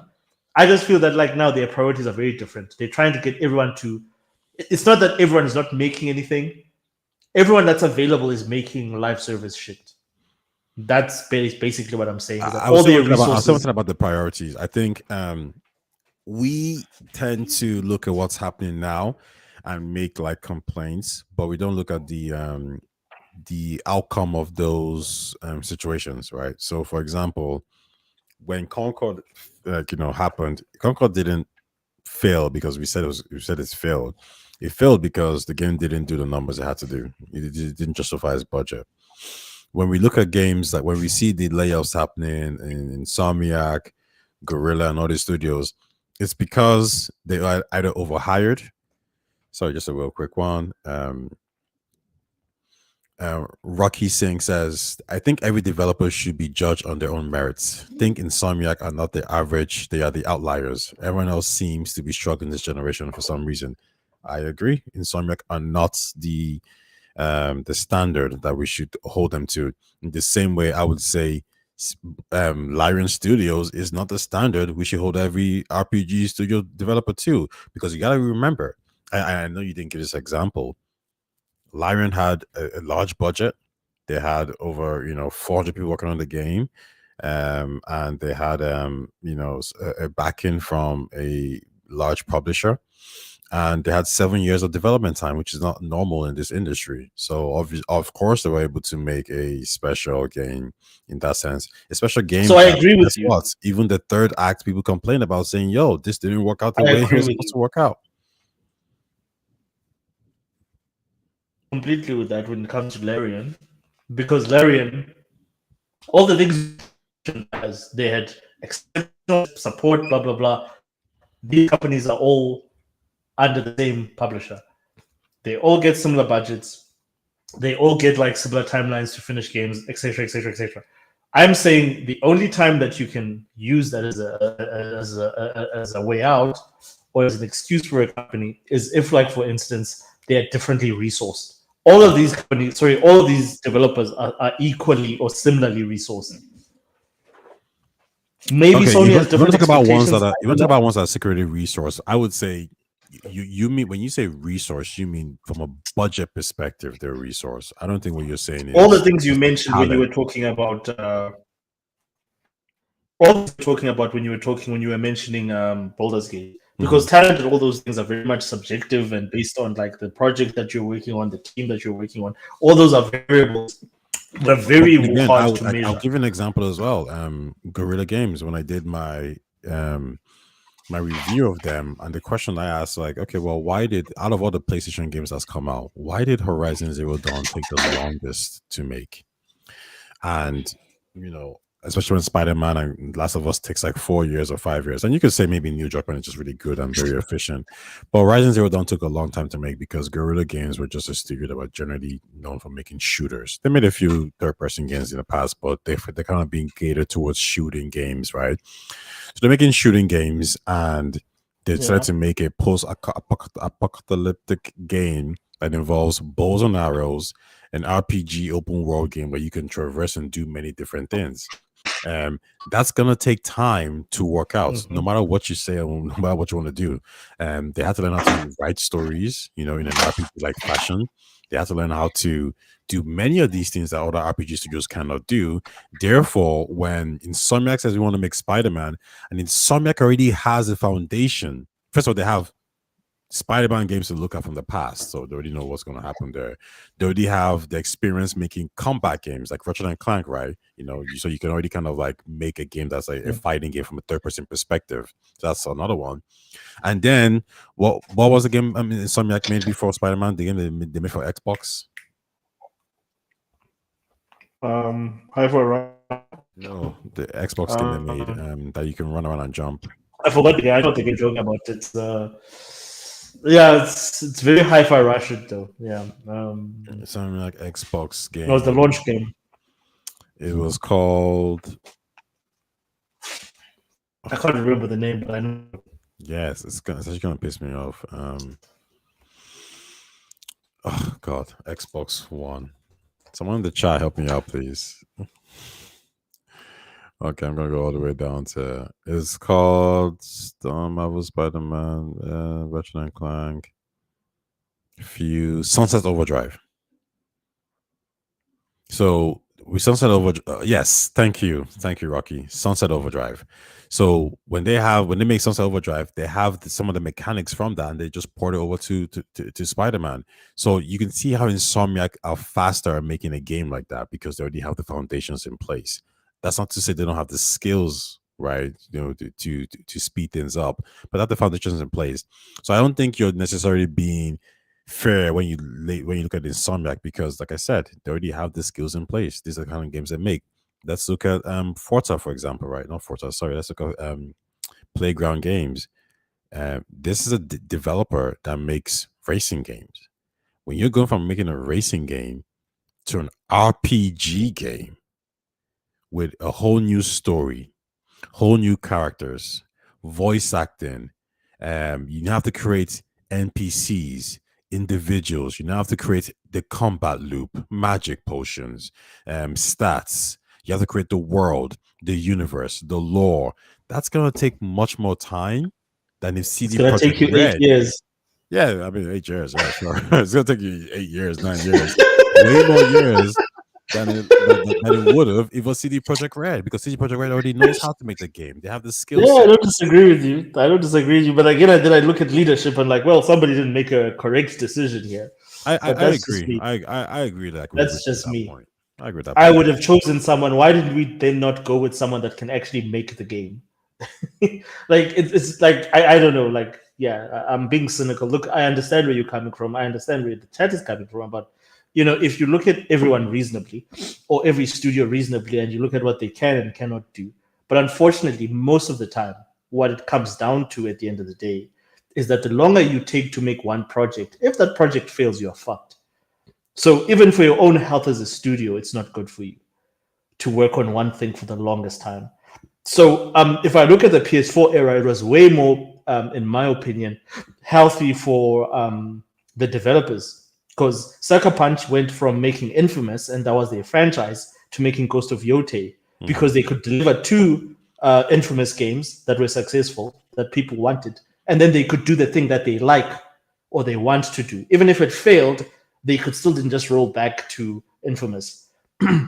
But now, if you look at how far down the line we are, it's so impossible. If your game that took 7 to 10 years to make, it's so hard for you to then pivot back to something you made 10 years ago to say, well, like, let's go back to making that franchise and still expect an audience. So a lot of this is business decisions that, and again, in a competitive market, you are always on your toes. So you're always looking at like the last best thing that you did and making sure that the next thing that you do replicates similar success. I don't think that you have the same pressure right now, especially from Sony. And as a result, I think their product is going to suffer, or their products going forward, first parties specifically, are going to suffer. I think you say you don't have the same pressure, but if there's one thing we've seen, Sony has fired more people in the last probably 3 to 4 years this generation that they have probably in the last PS3 and PS2 years. Yeah. Combined. So that is pressure right there. We've seen them. So yeah, absolutely. And again, I think all the evidence justified for firing people. You said it's justified? Yeah, like I'm saying, that's why a lot of those guys get fired. So again, if you go back to the PS4 era, it didn't get that much. This is the fact of how consistent they were with their releases. Now, not so much. Okay. All right, fair enough. Hey, listen, I think we're probably done. We have a good run, 1 hour 42 minutes. We've been chatting. Yeah, man, it's a pity. He actually messaged me like 20 minutes, 15, 10, 20 minutes ago, saying like, oh, like, he had an emergency and he's ready to go now. But I told him, I was like, we're about to sign off now. Like, we're just gonna finish this topic and bounce off. I'm actually kind of tired. I was actually supposed to go 20 minutes ago, but I just wanted you to finish up your points. But Rocky, appreciate you coming by. Listen, I'll talk to you on the Discord as per usual. We have some good chats there about Xbox and PlayStation. I like those guys' Discord. It's pretty good. They don't delete messages, put it that way. They're a little bit more and they're a lot more factual focused, man. These dudes, they if you give someone numbers, they'll be like, oh yeah, shit, numbers, okay, cool, yeah. What I mean? Everyone's just like, oh, no one talks about their feelings, and if someone brings in their feelings, someone brings in numbers, they're like, okay, fair enough. But I like it. They're cool. I like the others. Listen, Ushers, you gonna go back to playing Call of Duty, I'm guessing, or you gonna do something else? Yeah, I'm just pissed off because you can't save. Like I played for almost an hour and it didn't save any of my progress after I exited the game. That's terrible. But yeah, I'll give it another fucking try. Man, dude, this game right now on the screen, like, it was really, it's so interesting how Rocky, man, thanks for coming by. He said he enjoyed it. Flintlock is such a good game. And it's such a shame that I didn't get that if they just kind of tighten it up a little bit, they made it a little bit more fluid, and the combat was a little bit better, that I think the game would have done a lot more. The Maybe change protagonist was a little bit sexier. Yeah, if the protagonist was a little bit sexier. If they Give kind you of another really- million sales easily. Yeah, I think if they made the world interesting, I think that's the problem. The world just didn't look that interesting. I think a game that really captures your attention with the world is Clear Obscure. Like that world looks very interesting, Yeah. you know. So, but anyway, I really did enjoy the game. I enjoyed the game for what it was, and I couldn't really get into it because the combat was a bit pissing me off. But listen, it was a good time. I'm gonna try to do some. more Sorry, reviews. just before you go, the game is on sale right now on Steam for like nothing. It's like $3 or $2. Flintlock? Flintlock, yeah. So if you can pick it up and check it out. It's worth nothing right now on Steam. I would actually tell me how much is Banishers on Steam. It's also just like nothing. Like it's about literally $3 to $5. Banishers? No, sorry, no, not Banishers. Sorry, I'm thinking War Tales. No, I don't know what Banishers costs on Steam, to be honest with you. I'm thinking War Tales, sorry, not Banishers. Okay. I wouldn't mind checking out Banishers one of these days because I think that's another game that could have, done well if it had a bit more time and maybe better management or something. Unless you know. DI. Yes, that's that thing that you hate so much.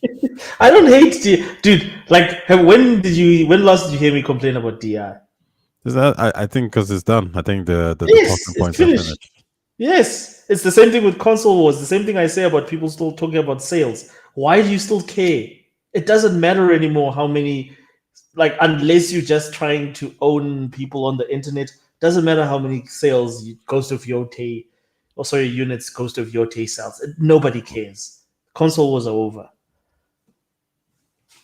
For the better of society, or Well, it sucks for us. I don't think society is better for it.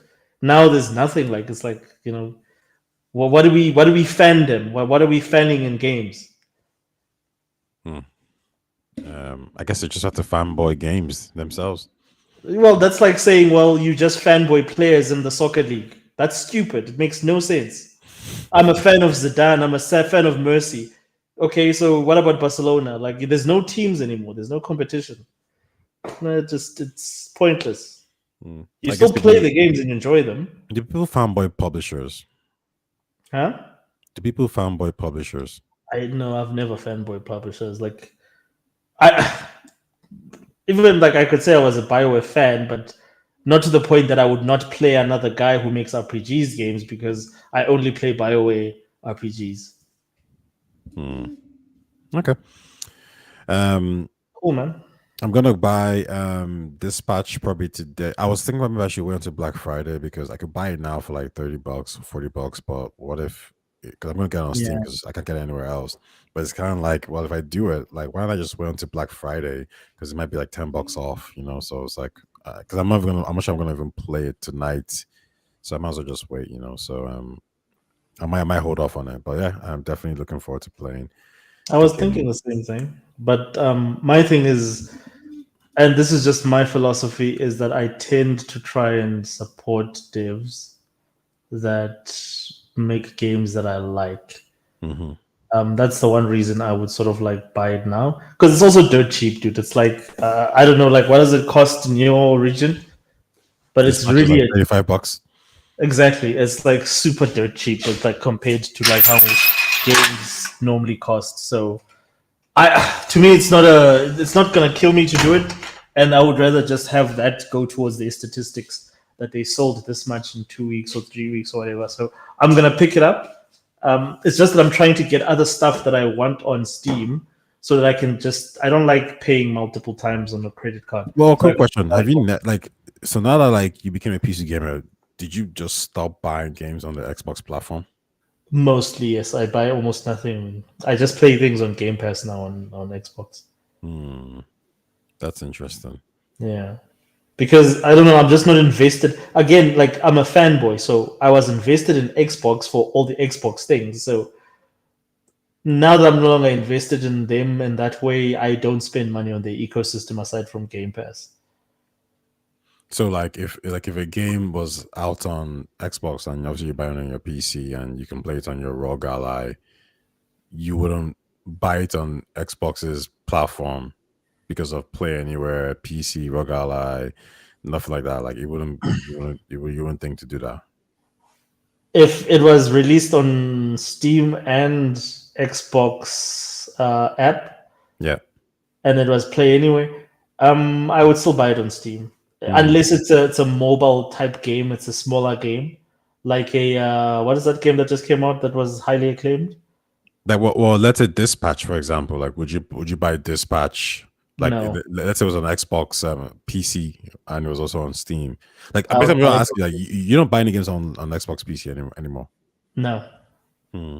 no, unless it's like dirt cheap. The problem with Xbox PC is that the games on Xbox app or Xbox PC tend to be more expensive than the games on Steam because of the fact that they are Play Anyway. So they won't cost the same unless it's something that's on special. Games on Epic Games and Steam will always be cheaper than games being sold on the Xbox storefront. Okay. Yeah. That's interesting. I think that's a problem they need to address. They can't have users just bouncing off to Steam. I think, But from a default perspective, I'm not going to go to Steam. But, a game like this, now that I want to play, which is Dispatch, it's on the Xbox PC store. So I'm going to go to Mhm. Steam. And then the question is, if I like it and then I have to see more things on Steam, do I come back to the Xbox store? The only problem is, like, of course, dude, is that like that Play Anyway, they still need to charge some sort of a service fee for it. That's why they games like, let's say games that are not Play Anywhere cost the same. Games that are Play Anyway cost more on the Xbox store I than don't they I don't think so though. go check. Go double check, because I've seen like pricing for I think a good example is like Metal Gear Solid Well, I Delta. mean, well, Play Anywhere. Well, Play Anywhere is Club Obscure. Yeah, So go if I check. okay, Yeah, I'll check Club Obscure. Well, you check Club Obscure's price on Steam. I'll check it on Xbox. let me see. Open quickly.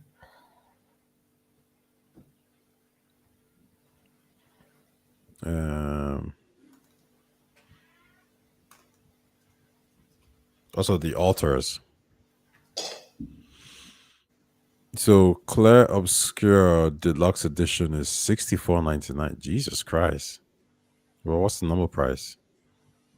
Where's this on Xbox? Yeah. Go So check it's on it's it's Steam. $49.99 Claire Obscure on the Xbox store, on the PC Xbox store for anywhere. Can I just let's see Steam.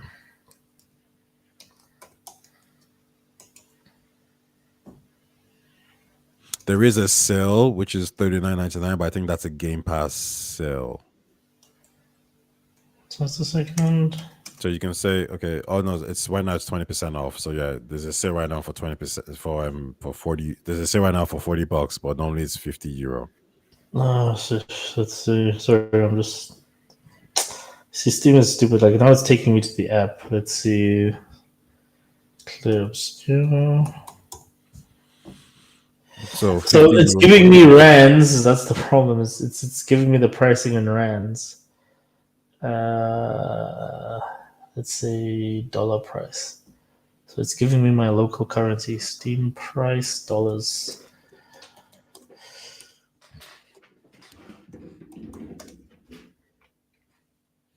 On Steam, it's $50. Yeah, same. But I don't think that's for all games, eh? Like a lot of the games that I play, because again, that's don't forget that's also an Xbox published or Xbox sort of supported game. I'll give you an example of another game. Let me just check what new games are on Steam, and I'll tell you. Because I just ran into this recently where I was like, "Oh shit! Why is this game so much more?" Let's say Metal Gear Solid.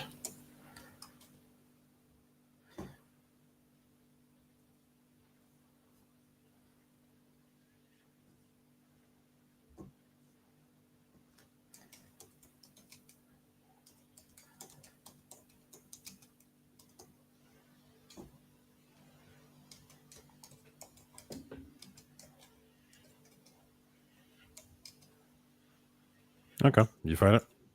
Just 1 second, I'm almost there. And to anyone still watching this, we're just he said that like Play Anywhere games are pretty much down on Steam, and I think they're the same price. I'm pretty sure that they're the same price.